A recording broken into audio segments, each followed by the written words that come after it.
السؤال اللي دايما على لسان كل في المنطقة العربية بدون استثناء الحقيقة، دراسة بدأت يا دكتور، حاسة ان ابني مش مركز كده في المدرسة، شوف لنا كده اي علاج ولا حاجة يزود التركيز ويزود الانتباه بتاع الواد ويخليه يرسى ويركز كده وهو قاعد في الفصل بتاعه. طيب يا جماعة، الأسعار بترتفع جنونيا، يعني أسعار الأدوية وأسعار كل حاجة يعني بترتفع جنونيا. طب ما تيجي ندور في المطبخ عندنا، في مطبخ أي أسرة، عن بعض أكلات ربنا خلقها لنا لها ميزة في غاية الأهمية بالنسبة للتركيز وبالنسبة للانتباه بالنسبة للطفل. في الفيديو ده يا جماعة هتكلم عن 7 أكلات بسيطة جدا في متناول أي أسرة وموجودة في المطبخ بتاعنا، مش هتشتريها ولا حاجة، موجودة طبيعي في المطبخ بتاعنا. والميزة كمان فيها إن هي محبوبة جدا بالنسبة للطفل. في أكلات بتبقى مفيدة جدا بس مش محبوبة للطفل، إنما الأكلات اللي أنا هتكلم عنها دلوقتي محبوبة جدا والطفل بيحبها، وتأثيرها قوي جدا على ذكاء الطفل وعلى زيادة تركيزه وانتباهه. أول أكلة من ال7 أكلات اللي هنتكلم عليهم البيض. الله يا دكتور محمد، ده أنا ابني بيعشق البيض، ده بيحبه جدا، ده ممكن ياكل كرتون البيض في اليوم، جميل جدا.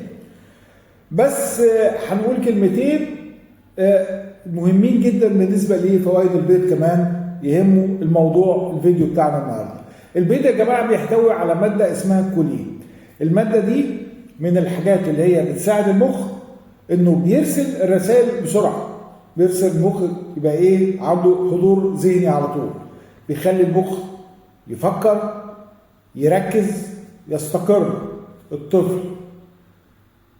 الكولين في البيضه الواحده بيحتوي على 147 مللي جرام في البيضه. احتياجه اليومي كام الطفل بتاعي؟ من 250 ل 375 مللي جرام من الكولين. يعني اذا لو بيضه واحده في اليوم، طبعا مسلوق افضل، كده انا خدت نص احتياجات الطفل من ماده الكولين. طب موجود في اكلات اخرى؟ موجود، بس اكلات غاليه شويه، بعدين نبقى في فيديو تاني نتكلم عنها للي يقدر عليها يعني. يبقى خلينا في البيض في المتناول. تاني نوع من انواع الاطعمه اللي في موضوعنا النهارده اللي هي ال7 اطعمه اللي بتساعد الطفل على التركيز وعلى الانتباه، اللي هو الفول المدمس. الفول يا دكتور؟ الفول المدمس. الفول المدمس فيه نسبه حديد، هي صحيح مش كتيره، يعني نص كوبايه الفول المدمس فيها 3.7 مللي جرام من الحديد. الحديد ده في غايه الاهميه لانه بيساعد على تحسين وصول الاكسجين للمخ، هيخلي الطفل نشيط، هيخلي الطفل مركز. نص كوبايه فول فقط في اليوم بالنسبه للفول المدمس الجميل اللي حضرتك بتعمله.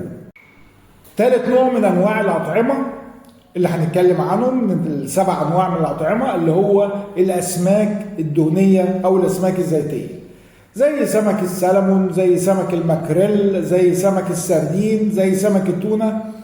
هو ممكن سمك السلمون وسمك التونة اللي هو الفريش طبعا ده بيكون غالي شوية، بس احنا بنحتاج 100 جرام فقط، 100 جرام يعني 100 جرام من سمك السلمون او الماكريل او السردين او التونة. الماكريل والسردين مش غالي، انما سمك السلمون وسمك التونة، مش التونة المعلبة المفتفتة او القطع، لا، سمك التونة نفسه يعني بيتباع برضه بعض محلات الاسماك. بيحتوي على الاوميجا 3. الاوميجا 3 عندي منها نوعين، في نوع اسمه DHA من الاوميجا 3 دي، ودي مهمه جدا للدماغ، مهمه جدا للقلب برضه، مهمه جدا لقوه الابصار والعينين. وفي حمض تاني منها اسمه EPA. الEPA ده مهم جدا لصحه القلب، بيخفض الدهون الضاره الموجوده في الدم. أنا محتاجة كأم 100 جرام فقط، 100 جرام فقط. خلينا نمشي في سمك السردين أو سمك الماكريل. 100 جرام فقط من الأسماك دي هيدوني احتياجات اليومية بتاع الطفل من الأوميجا 3. داخل علينا الشتاء، يبقى هنتكلم على النوع الرابع اللي هو ملك الشتاء، وجبة ملكة الشتاء اللي هو العدس الأصفر. العدس الاصفر يا جماعه فيه ماده اسمها المغنيسيوم. المغنيسيوم دي ماده في غايه الاهميه، عنصر مهم جدا جدا جدا لحاجات كتيره. انا عامل عنده فيديوهات كتير، هبقى انزل لكم اللينكات في التعليقات بتاعت الفيديوهات، هتستمتعوا بقيمه واهميه عنصر المغنيسيوم. نص طبق شوربه عدس، نص طبق بس او نص كوبايه شوربه عدس دي بتحتوي على 36 مللي جرام من المغنيسيوم. المغنيسيوم بيساعد على تركيز الطفل، على تفكيره، بيقلل الارهاق، بيقلل التشنجات العضليه بالنسبه ليه لو جرى مثلا في الفسحه والحاجات دي كلها ما بيحصلش عنده تقلص في العضلات. خامس حاجه البطاطا الحلوه. البطاطا الحلوه فيها فيتامين بي 6. حبايه البطاطايه المتوسطه فيها 3 جرام من الفيتامين بي 6. فيتامين بي 6 ده برضو مهم جدا في كل الحاجات اللي انا بقول لكم عليها دي، بتساعد المخ جدا على على التركيز وعلى الانتباه. يبقى البطاطا المتوسطه، ثمره البطاطا المتوسطه بتحتوي على 3 جرام من فيتامين بي 6.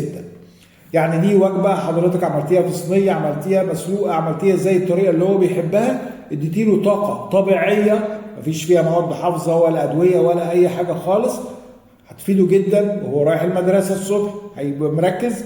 قبل ما يذاكر مثلا يخش في المذاكره، عملت له بطاطايه ولا حاجه، هيبقى مركز جدا ومنتبه وهو بيذاكر.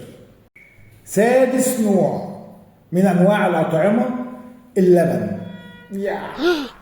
يا دكتور محمد، ده انا ابني بيشم ريحته بس بيبقى يركبوا 100 عصبي.